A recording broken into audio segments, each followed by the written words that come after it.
Ohio! Alors, comment ça va? Parce que l'été arrive et qui dit été dit... Plage? Oui, mais autre chose. Soirée? Oui, mais fais un effort. Grasse mat? Oh, t'es relou! Moi je parle de la nouvelle saison d'animé. Enfin bref, salut à tous, c'est Shizer et aujourd'hui on va parler des animés de l'été 2019.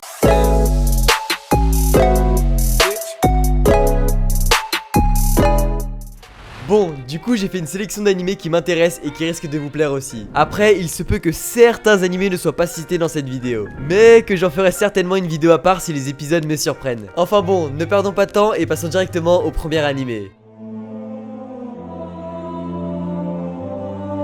Très grosse sortie que j'attends avec impatience. Je sens que ça va être une masterclass. Mais avant d'en dire plus, rapide synopsis. Thorfinn est le fils d'un des plus gros guerriers des Vikings. Mais quand son père se fait tuer au combat par le chef mercenaire Askeladd, il jure de se venger. Thorfinn rejoint donc alors le groupe d'Askeladd pour le défier en duel. Cependant, il se retrouve pris au milieu d'une guerre pour la couronne d'Angleterre. Voilà pour ce qui est du synopsis. Alors je ne sais pas vous, mais moi ça me rappelle deux séries. Vikings et The Last Kingdom pour ceux qui connaissent. Combat de Vikings, stratégie, couronne d'Angleterre, c'est très ressemblant. En plus, à travers Vinland Saga, on va apprendre pas mal de choses sur l'histoire des Vikings et ça, c'est cool. D'autant plus que c'est fait par Wise Studio, le studio d'animation d'SNK, dont Yabuta Shuei qui a taffé sur SNK, Inuyashiki, Overlord ou encore No Game No Life. Enfin bref, très grosse masterclass qui arrive, je pense qu'on n'est pas prêt. Il y aura 24 épisodes disponibles sur Amazon Prime Video.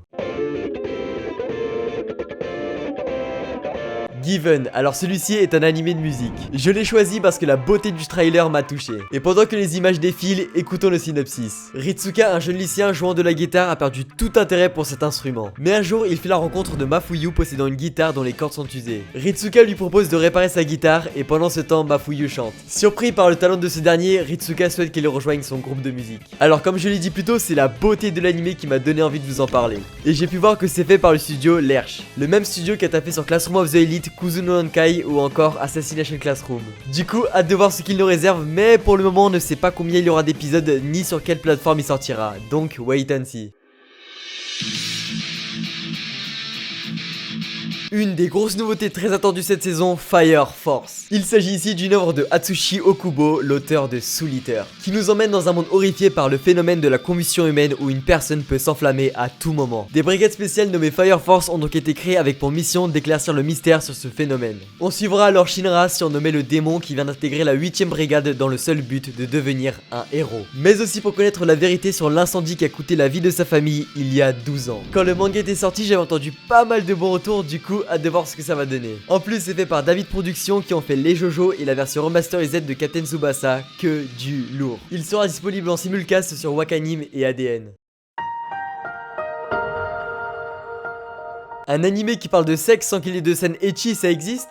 Mais non, c'est pas possible, ça n'existe pas. À moins qu'il s'appelle Abalu Kisetsu. On suivra le quotidien de 5 jeunes filles appartenant au club de littérature, qui vont aborder pour la première fois le fameux sujet qui est le sexe. En parallèle, chacune d'entre elles va vivre sa première histoire d'amour. Un animé qui me fait penser à un Tsukigakirei ou encore un Koitu Oso pour ceux qui connaissent. Ça a l'air vachement cool, un animé bien chill, sans prise de tête et qui aborde un bon sujet qui plus est. Et sans scène ecchi, alors adieu les scènes malaisantes. Du coup, hâte de voir ce que ça va donner. Par contre, on ne sait pas combien il y aura d'épisodes ni sur quelle plateforme il sortira pour le moment. En tout cas, s'il dépasse mes attentes, j'en ferai une vidéo dessus. L'animé le plus attendu de la saison, j'ai nommé Dr Stone. Et c'est normal, faisant très souvent partie du top 3 dans le Shonen Jump. Il a fait beaucoup parler de lui en France où j'ai pu lire les premiers tomes. Et je valide à 1000%, c'est trop lourd. Du coup, écoutons le synopsis. Du jour au lendemain, le monde entier s'est transformé en pierre. 3000 ans plus tard, Taiju parvient à briser son enveloppe de pierre et découvre un monde où le genre humain a disparu de la surface de la Terre. Avec son ami Senku, il décide de recréer la civilisation à partir de zéro. Cet animé est juste incroyable, du moins le manga est incroyable, mais je n'ai pas de doute pour l'animé. Le fait de recréer l'humanité de zéro en retraçant toutes leurs découvertes depuis le début, c'est ouf. Nos deux protagonistes sont dans un monde où il n'y a plus de technologie, c'est eux contre la nature. Avec Dr Stone, on va apprendre plein de choses en rapport avec la science de façon très ludique. Vraiment, l'animé à ne pas rater cette saison. Il y aura 24 épisodes animés par TMS Entertainment, disponibles en simulcast sur Crunchyroll. Sinon, pendant cette saison, il y aura aussi des suites avec la saison 2 de Danmachi que je vais bien évidemment suivre. mais aussi des films avec Ride Your Wave du réalisateur de Devilman Crybaby, le film One Piece Stampede que j'attends énormément, mais surtout le film Tenkinoko de Makoto Shinkai, le réalisateur de Your Name. Mais j'en ferai une vidéo entière pour vous en parler. Voilà, ce sera tout pour cette vidéo. N'oubliez pas le pouce bleu, le commentaire et l'abonnement. La petite pub sur YouTube pour financer la caméra pour les vidéos en facecam. Et n'oubliez pas de me rejoindre sur Twitter et Insta ainsi que sur notre Discord. Et quant à moi, je vous dis à la prochaine, c'était Shizer. Ciao. Vol première classe pour Cuba, escale à Puerto Rico, je roule en Tesla.